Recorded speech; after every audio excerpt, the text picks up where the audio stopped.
আসসালামু আলাইকুম। কেমন আছেন সবাই? আশা করি সকলেই ভালো আছেন। তো আজকে সকালে খবরে দেখতেছিলাম যে ভারত সরকারের অর্থাৎ বর্তমান ভারতের যে বিজেপি সরকার, তার দলের একজন নেতা বলতেছে যে আমরা যেভাবে পাকিস্তান থেকে ভেঙে বাংলাদেশকে নিয়ে এসেছিলাম, ঠিক সেভাবে এখন বাংলাদেশকে ভেঙে আমরা বাংলাদেশের ভিতর আরেকটা নতুন রাষ্ট্র করব। চাচা, এত সোজা না, এত সোজা না চাচা।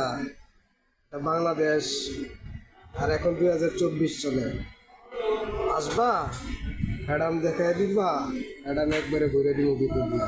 বাংলাদেশ এখানে দাদাগিরি চলে না। তোমাদের দাসী আর বাংলাদেশি নাই, তোমাদের দাসীকে সব বলে তোমাদের এখানেই পাঠাই দেওয়া হয়েছে। সুতরাং ভালো হয়ে যাও। বাংলাদেশ নিয়ে দ্বিতীয়বার আর কোনো কথা বললে জিভ কেটে ফেলবো।